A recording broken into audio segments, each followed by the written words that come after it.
시청자 여러분 안녕하십니까? 폴리티코 정치연구소입니다. 저는 신유철입니다. 자, 이 시간에 준비한 소식은 4대강 보해체입니다. 문재인 정부 시절에 어떻게 하면 이 4대강을 지어볼까 온갖 노력을 다했습니다. 심지어 이 시민단체를 동원해서 4대강의 안 좋은 모습들만 계속 보여주려고 했었죠. 그러면서 보 해체하려고 환경에 문제가 있으니까 보를 해체하자는 거잖아요. 그래서 4대강을 유지 관리하기보다는 4대강을 해체하는 일에 집중을 하게 됩니다. 문재인 정부 시절에 4대강 조사평가기획위원회가 있습니다. 금강, 영산강 보처리 문제를 논의하면서 해체만을 가정한 채 경제성 분석을 진행했었던 것으로 드러났습니다. 이 보를 어떻게 하면 효율적으로 관리를 하고 이 보를 통해서 어떻게 활용하면 좋을지에 대한 논의가 아니라 이 보를 어떻게 하면 없앨까에 대한 논의만 했다는 겁니다. 보를 없애는 거를 전제하고 이 회의를 진행한 거죠. 기획위원회를요. 문재인 정권에서 이렇게 요구를 하니까 기획위원회는 당연히 그런 결과를 낼 수밖에 없는 겁니다. 금강 영산강 보 해체 및 상시 개방 발표를 앞두고 진행된 경제성 분석 과정에서 보를 해체하는 경우에 대해서만 경제성 분석을 진행하고 보를 유지 관리하는 대안에 대해서는 아무런 비교 분석도 하지 않았다는 겁니다. 그러니까 전제하에 했다는 게 맞는 거죠. 전제하에. 무엇을 전제했느냐? 보를 없애는 걸 전제하에. 그리고 여기 기획위원회에 들어간 사람들은 전부 다 4대강을 반대하는 특정 시민단체 사람들로 구성을 했다는 겁니다. 그러면 당연히 기울어진 운동장에서 결과는 뻔하지 않습니까? 환경부는 손을 안 대고 그냥 코를 풀 수 있었던 겁니다. 정부 입장에서는 기획위원회가 그런 분석 결과를 내줬는데 당연히 그게 맞군요 하면서 2019년 2월에 금강 영산강 5개 보 가운데 금강 세종보와 공주보, 영산강 죽산보를 해체하는 것이 바람직하다는 평가를 내립니다. 그러니까 이 사람들도 다른 지역에 가면 그 반대가 엄청 심하다는 것을 아니까 그 농사 짓는 사람들은 이 보호의 중요성에 대해서 충분히 알 거 아닙니까? 당시에도 보가 만들어지고 나서 주변 농사 짓는 사람들이 크게 도움을 받았다고 하잖아요. 그러니까 자기네 전라도나 아니면 충청도 일부 이런 데에서 자꾸 보를 없애자는 얘기만 하는 겁니다. 어떻게든 지우고 싶은데 자기네가 지지받는 그쪽에서 지우면 좀 더 용이할 거라고 판단했겠죠.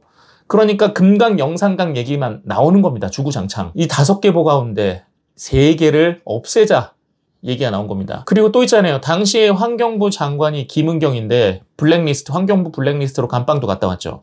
이 사람이 부적절하게 그 회의에 관여를 해서 결과물이 잘못 나왔는데도 불구하고 이게 맞으니까 이거 추진합시다 라고 했다가 지금 감사원에도 걸린 거 아닙니까? 정부에서 뭔가 요구를 하면 그거를 그냥 나팔수처럼 다 따라가고 무조건 옳소! 무지성으로 따라가는 이 장관들이 있었던 거예요, 당시에. 그러니까 머리가 없으니까 말만 하면 그냥 무조건 따라가는 겁니다. 문재인 정권 때 뭔가 제대로 잘못됐죠. 그리고 감사원에서 이 4대강에 대한 감사를 하니까 보 해체 결정 과정에 문제가 적지 않게 나왔다는 겁니다.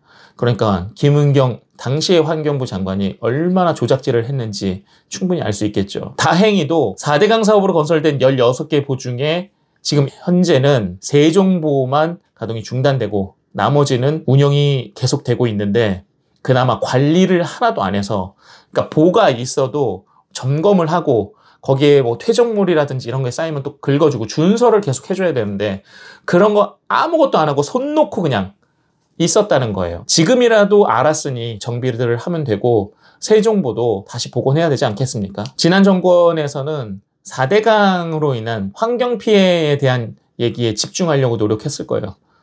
그런데 4대강으로 인해서 우리 국민이 잘 먹고 잘 살 수 있게 된 것, 그리고 큰 피해를 받지 않게 된 것, 이런 것에 대해서는 전혀 생각을 하지 않았죠. 지금 만약에 극한호우가 지금 발령이 되고 있잖아요. 만약에 문재인 정권 때 4대강에 관련된 보호들이 해체가 됐었더라면 전부 다 지금 아마 견뎌내지 못했을 겁니다. 그나마 지금 그 4대강들이 지켜줘서 더 큰 피해를 막을 수 있었던 게 아닌가 하는 생각이 듭니다. 4대강 관련돼서 지난 정권에서 비 피해가 있었던 거, 그거는 사실 막을 수도 있었던 건데 본류만 4대강 사업을 하고 지류에 대해서는 못했지 않습니까? 전부 다 그 지류에서 나온 거예요. 지류 지천에서 비 피해가 있었던 건데 만약에 그런 후속 조치까지 가능했더라면 이번에 지금 집중호우, 극한호우는 어느 정도 피해를 더 줄일 수 있지 않았을까 그런 생각 해봅니다. 이런 일들이 일어날 수 있기 때문에 사전에 준비를 하자는 거였죠. 물이 넘칠 수 있으니까 준소를 통해서 땅을 좀 더 깊게 파놓고 보호를 통해서 좀 높이를 좀 더 높여놓고 이런 작업들을 해 놓자는 거였는데 환경 관련 시민단체가 국민들의 목숨보다 환경이 더 중요하다. 그거 주장한 거 아닙니까? 국민보다 이 생물, 곤충, 물고기, 생물이 더 중요하다. 그러는 바람에 전 정권에선 손도 못 대고 가만히 방치해놨던 거 아닙니까? 지금에라도 비 피해에 대해서 우리가 인식을 하게 됐으니까 제대로 정비하면 더 큰 피해를 막을 수 있을 것 같다 그런 생각 듭니다. 이 시간 한 줄 평으로 마무리하겠습니다. 문재인 정권 정말 큰일 낼 뻔했구만입니다. 여기까지입니다. 고맙습니다.